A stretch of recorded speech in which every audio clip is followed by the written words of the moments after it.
Stephen Speak, a podcast about everything and nothing. Don't forget to subscribe. Hello and welcome to Stephen Speak, episode 5. 5? Yes, 5. V for 5. Roman numerals again. So episode 5. You know what? You hear this a lot from me, but I have no idea what I'm really going to talk about tonight. Tonight, you can tell I'm recording it in the evening. Afternoon, evening time. It's about 5 o'clock. That's irrelevant. Hello, everyone. Welcome to my 5th episode of General Ramblings. Thank you for listening. Thank you for subscribing. Thank you for the feedback. Please keep listening. Please keep spreading. The last couple of episodes have dipped in numbers. Now, I don't know why that is, whether people are just getting used to me or they're just taking the time to listen to episodes, or maybe people hate me. I hope it's not that.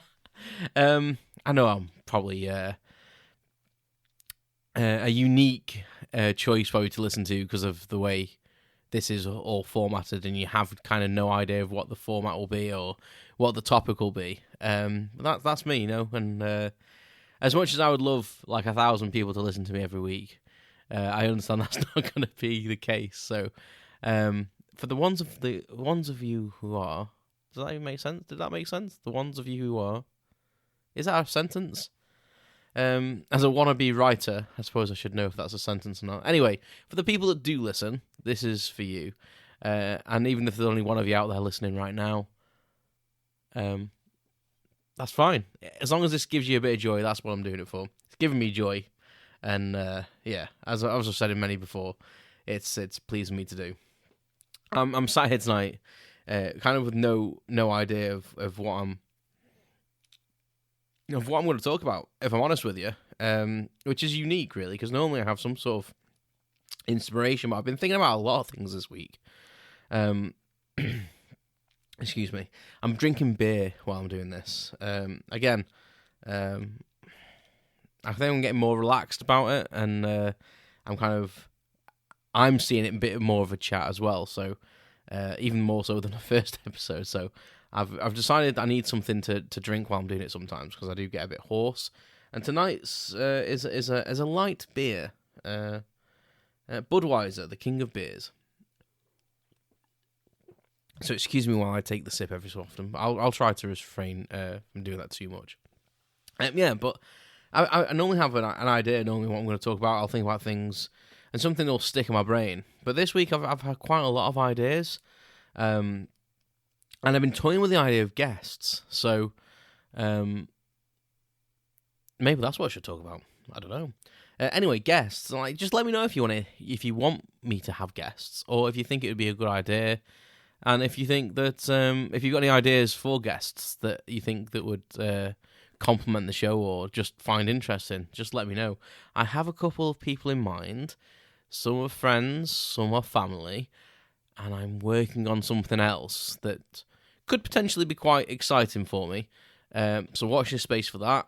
I'm hoping it comes true and to fruition for what I want to do. But we'll see. But yeah, guests are hopefully going to be a thing that I might incorporate in, because for me this is a chat, and it's one way, obviously, because I record this on my own in my room, and it'd be nice, I think, to have someone on the show. And have that bit of banter, really, and have a chat, and have it about maybe a subject or various subjects. What have I been doing this week? I've been working. I've mentioned in previous episodes I work on the railway, so my role on the railway has just changed. So I'm changed roles, and it's a bit more intense for me. So this week's has been quite relaxed, and when I've not been at work, I've just been chilling. You know, I've organised some Lego. I've done a bit of writing. I'm trying to get into writing books. I've always really loved reading, and absorbing information from any sort of text or visual source. Really, like a picture book is as good as anything. A picture tells 1,000 words, as they say. So yeah, I think from a very young age, I was always into books, and just recently I've kind of reignited my fire for wishing to actually write a book.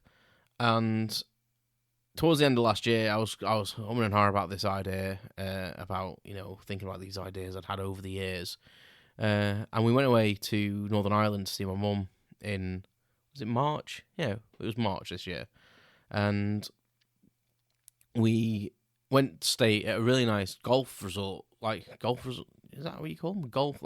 It's a golf club with like a spa and a hotel and all this. So, yeah, it's a resort, I would say. And it was lovely. We spent a couple of days there, and I took my iPad with a keyboard and stuff with it, so I didn't want to take my full laptop. And I actually started working on a book that I had started some ideas about. God, years ago, probably 10 to 15 years ago. And as well as that, on the journey to Northern Ireland, I'd actually written a children's book as well, based on my dog, Bert. For those of you who didn't realise I had a pet, I am married with a dog.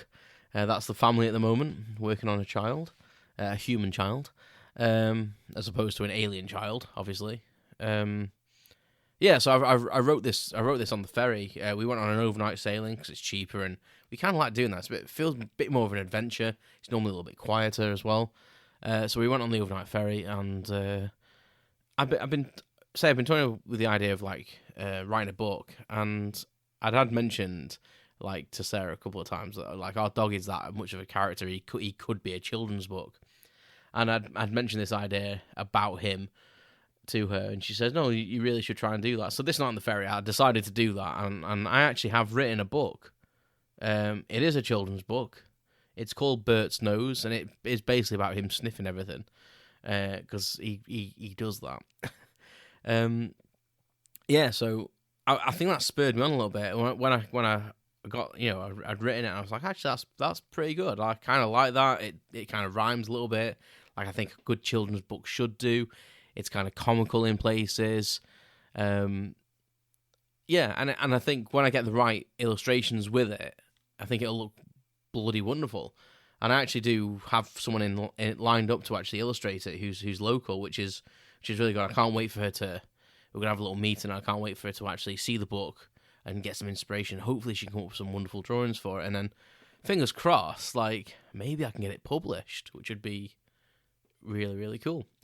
Yeah, so when I was at this spa, I started working on a couple of other things. So there's a sci-fi one that I've got in mind, and that's it's kind of like well, I don't really know what it is at the moment. It kind of goes off the high, kind of goes off, like a time travel kind of theme, to do with black holes and all this sort of stuff. And I did physics at college, and don't see me as some sort of genius. I think I'm quite a clever guy in relative terms, but I didn't do very well at physics at college. So that's for a number of reasons, as I've said in other podcasts.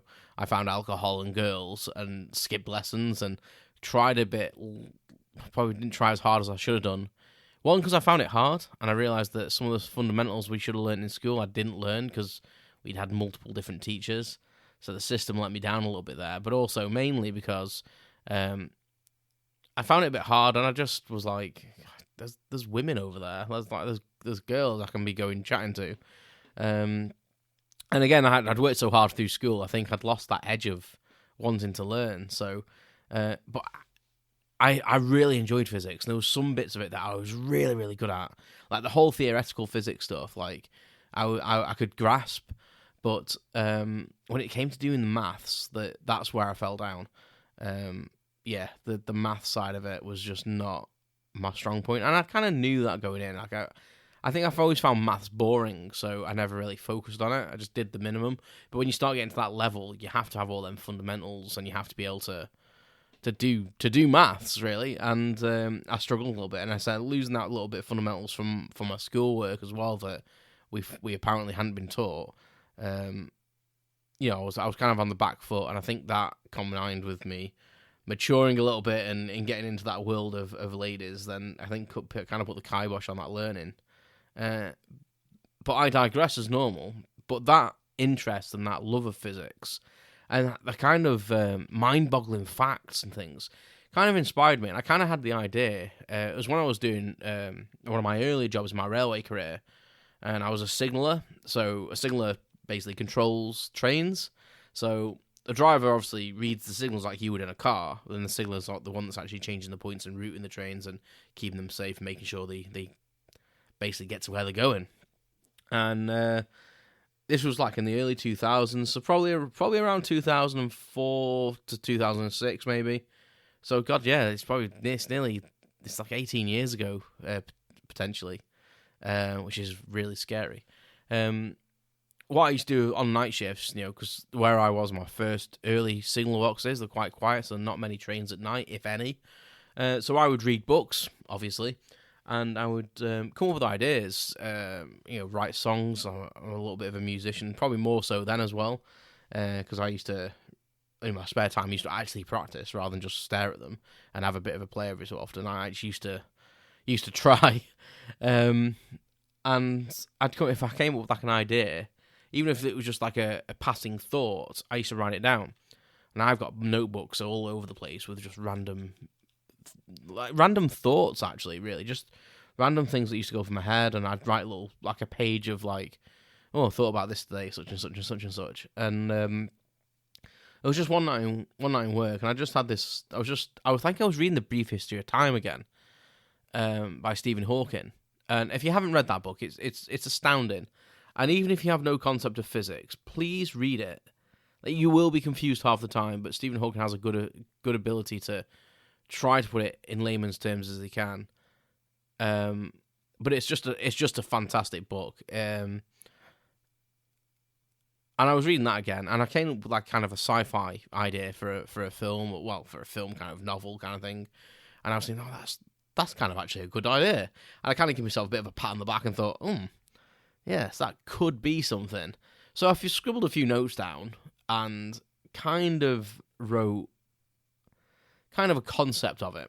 And that's as far as it went. But the concept of it was quite short, really. It was kind of like basically time travel using a black hole. Some stuff based in actual physics, some stuff obviously theoretical, and some stuff that is science fiction. But could potentially, I wanted it to be potentially possible, but I also wanted it to be quite mysterious. And it kind of got put in a cupboard, really, into the back of my mind. But that's the thing I started to actually have a look at when we got to this golf resort. Remember I was talking about the golf resort?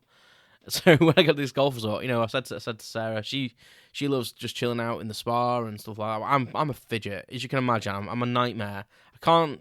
If I can't maintain my thoughts or my mouth, can you think I can maintain my physical presence somewhere for very long? It's a no, really. Like, unless I'm fixed on someone. I've said before, like, if I get something really in my brain, like making something or a real good task, then I will sit for a phenomenal amount of time. Ridiculously so, actually. I go like the other way. But if I'm in the old fidget area, then you're doomed. But anyway, I'd gone off and sat in the main part of the hotel with my iPad and my Bluetooth keyboard. Put my earphones in. Put some classical music on. Yes, I'm cultured. But not so cultured because it's normally film soundtracks. There's nothing wrong with that, obviously. I really love... I can never get his surname right. Giacco? Michael Giacco? Anyway, he's done loads and loads of movie scores. In my view, he's up there with John Williams, definitely. Like, he's done the Jurassic World Domination film. He's done Star Trek, the new Star Treks, the J.J. Abrams one, and his scores are always so rousing. So I thought he's like the ideal kind of classical music to put on rather than just classical music. So I put that on and just started writing. And I didn't really know what I was going to write, kind of like these podcasts. So yeah, I just started writing it, and I actually came up with something I thought was actually, again, really good. So like my creative juices for writing at the moment seem to be quite good. Again, whether it will come to anything, I don't know. But I let Sarah read a bit, and she's not really too much into sci-fi. She will watch sci-fi, she'll get on board, but I think the choice between that and another genre, she'd probably choose another genre. But she read it and she was like wanting more. She said, that's really interesting, like the visuals and the things that you're conjuring there. She went, that's really interesting. And Sarah's been on a little bit of a journey herself into like spiritualism, and she's doing a lot of yoga and like self-discovery, and because she's had some like some anxiety issues and stuff last year. I think with the whole lockdown and stuff and her illness and stuff, it's it caused some issues, as it has with a lot of people. So, and she's managed to get into the yoga, and she's absolutely loving it, and it's changed the whole outside. It's increasing their fitness levels, and it's brilliant. And I think something that I'd written, because what I had written was kind of in your head a little bit. So my idea for the story is you don't know whether it's real or not, and there's all this mysticism and you'll know when it gets published.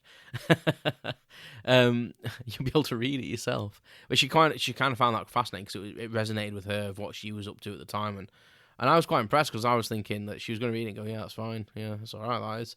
But she actually was quite upbeat about it and quite passionate, and I was like, wow, like maybe I could do something. As I'm not very confident with stuff like this, like I know I have ability and I know things, but I'm scared, I think, sometimes to maybe be too successful or focus too much on one thing in case I'm missing out elsewhere.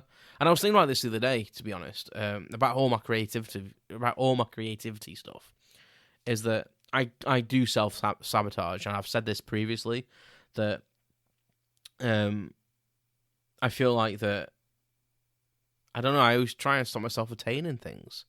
And I don't know why that is, whether it's fear of judgment, fear of failure. Because I hate not to be able to do something. So sometimes I will not start something just in case I can't finish it. But at the same time, just in case I fail at it. But at the same time, I failed at a lot of things in life, like most people have, and it doesn't necessarily bother me neither. So it's like a kind of a weird paradox for me, and I think I need to work through that, to be honest, because I feel like I have quite a lot to give, and I feel that these things that are coming to me at the moment, which I probably embraced like as a 21-year-old, as a 23-year-old, because I've never been that bothered about what people think of me and such things, but it's all about me and how I react to it. So say, like my music stuff, like I've had a digital music recorder for donkey's years, like 15, 16, 17 years. I never really actually had a final, fully polished, produced song. I've played around a little bit, like written a song, sang a chorus of it, and gone, that sounds pretty good. I'll come back to it. And I think it's fear. I think I'm scared to succeed in some ways, and I think that's really bizarre. And the more I think about it, the more it makes sense, but doesn't make sense to me, that the way I kind of probably do harm myself in that way. And I'm really trying at the moment to embrace this. I put a post on the other day, you may have seen it, that so I'm trying to embrace my actual real brain. Like, my brain is how it is, and that's okay. And I shouldn't be trying to change it. I've never really conformed, so why would I try and make my brain conform the way I think? And I think that's real. I think that's one for a psychologist, to be honest. Who might be able to explain that to me as to why that is with me. Because I do have all these outlets and things that I think I could potentially be good at but never really pursue, but this is what I'm trying to do. So yeah, so the writing thing, I think, could be a thing for me. It's a slow progress, don't be wrong, because again, I can't do one thing, so I'm writing like 4 books at the same time. So I'm writing a second book, which which I'm making about rail safety because obviously I work on the railway, and I actually am a community safety champion for Network Rail, which is the company that I work for. And I go out into the community, into scout huts and schools and stuff, and talk about rail safety. So when I was thinking about a sequel to the children's book, I was thinking, well, maybe I could make one about rail safety because it's something that's passionate about me. It involves my work, something that's like an extracurricular activity to my work. Is the rail safety thing, and also I love my dog. And what better sequel would there be than Bert getting in some trouble on the railway and teaching children, through the media of storytelling and a cute little fluffy dog, don't trespass on the railway. So that's my next one. And I'm also, other railway related, thinking about writing down some memoirs from my railway career. I've been on the railway a long time. Surprisingly so. It started off, and I'll probably talk about this in a separate podcast or extra speak.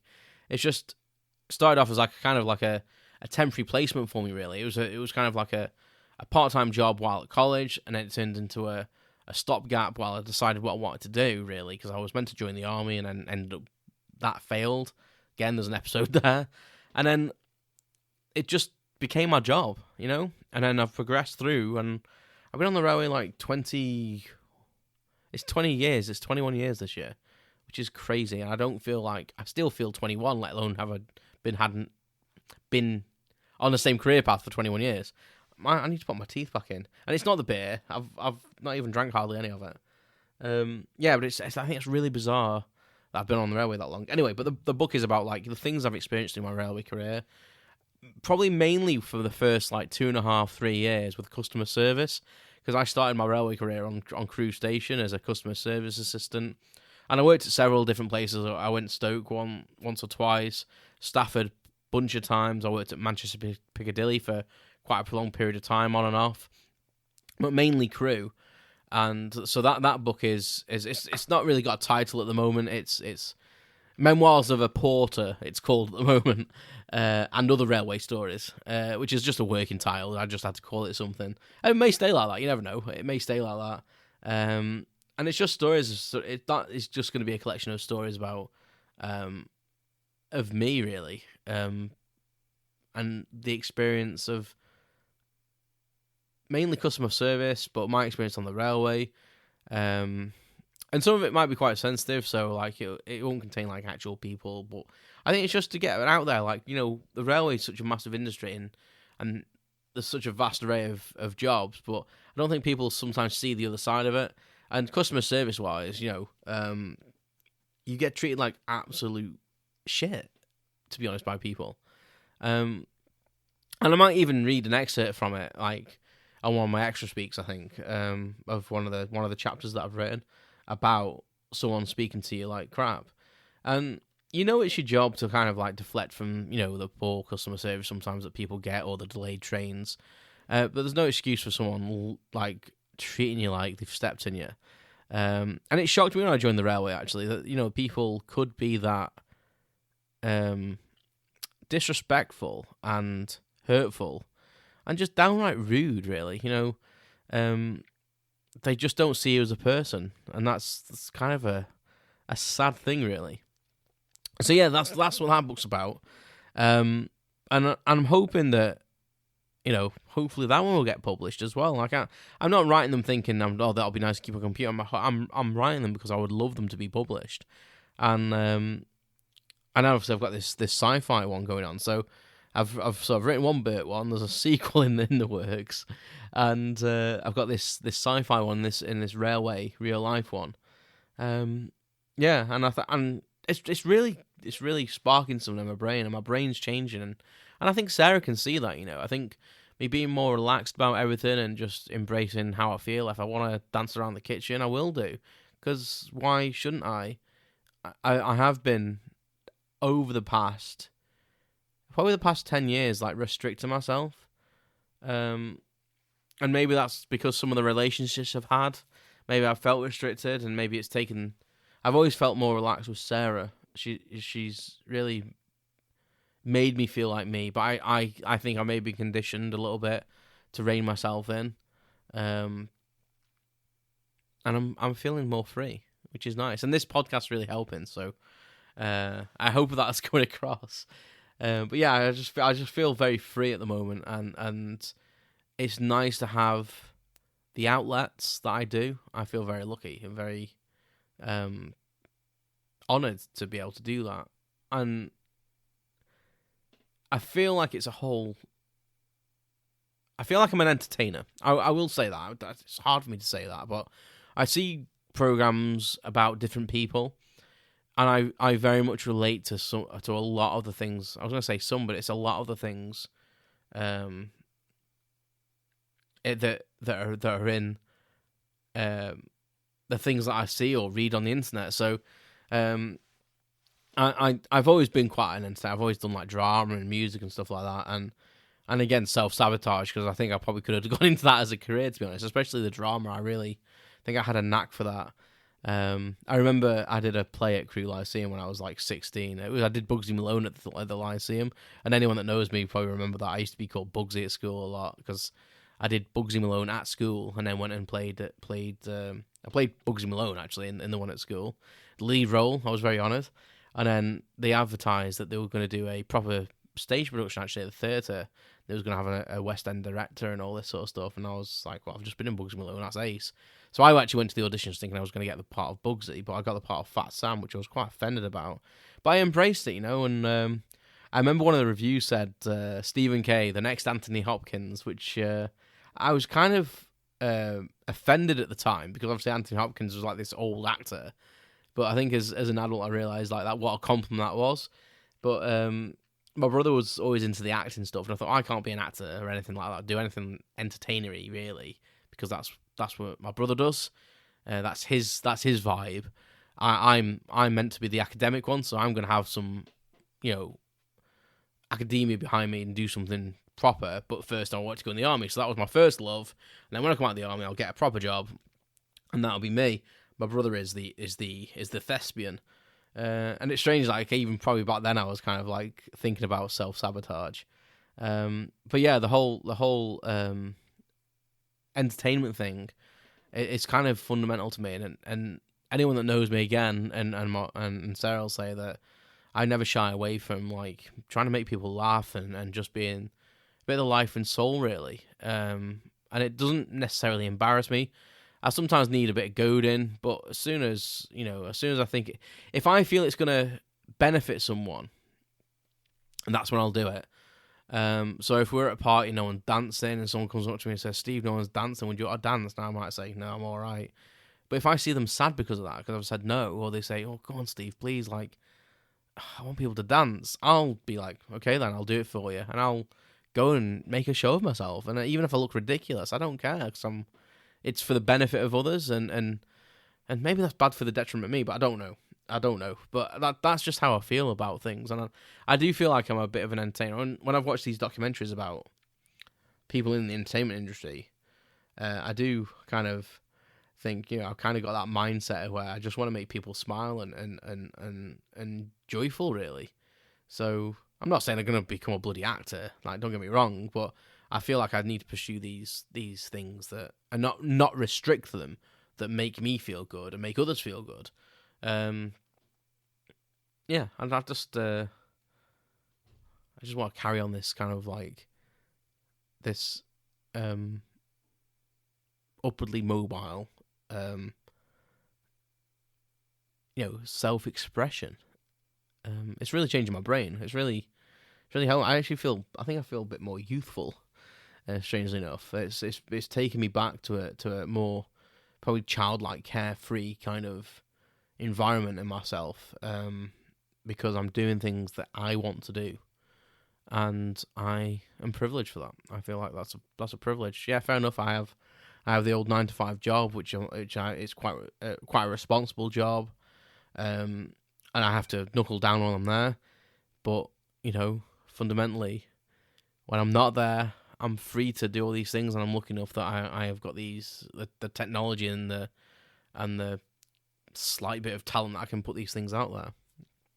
And yeah, but I'm going to keep working on the books and stuff, and and I need to read more as well. Like I started this bit by saying how much I used to read as a kid, and yeah, I think I just need to get my reading up. I've got so many books that I need to read, and I need to get back on that. I think, because I keep buying books, but I don't read any of the ones I've already got. So I need to work on that backlog as well. So reading has always been a popular thing for me. Like when I was back at school, I'd actually read a lot of the books, and they actually changed. I actually moved school partly because of that, really, because the school actually recommended that I change to a different school because they had a better library and they could get different books that were more on my level, and but they were restricted with their budget and stuff. And I was like, so I didn't realize at the time, but I would literally finish my work really quickly, and then if you were rewarded with going and reading a book, and I used to just absorb books, and got that from my granddad. He was always a massive book reader. So maybe I should become an author. Maybe that's always been the way I should. Maybe that's been always the way I should have gone, like being an author and writing books and spreading that joy that way. Who knows? Well, watch that space, or this space, or any space, and we'll see what happens with that. I'm just pleased that I've actually finished that book, to be honest, and that I'm pleased with it, and I would actually give it to someone to read. Because I think that's the big thing with me, that, I might do something, I squirrel it away. And I don't think many people have heard any of the songs I've written. Yeah, bizarre. The human brain's a weird thing. And I think it might be partly because that I've said before that I think maybe that I am slightly autistic. And I think I might explore that in another episode and explain why. You may already know why by listening to my podcasts, but yeah. Anyway, I think that's been like the 30 odd minutes now. So from not knowing what to talk about, I don't know what I've talked about, but I hope you've enjoyed it. And if you do enjoy it, please share it with people. It brings me joy to do this, and if you've enjoyed it and you think you can give it to someone else to enjoy, then please do. And thank you for the people that have reached out and told me as much. Yeah, so until next time, I will speak to you all soon. You've been listening to Stephen Speak Podcast. I'd appreciate it if you hit the subscribe button.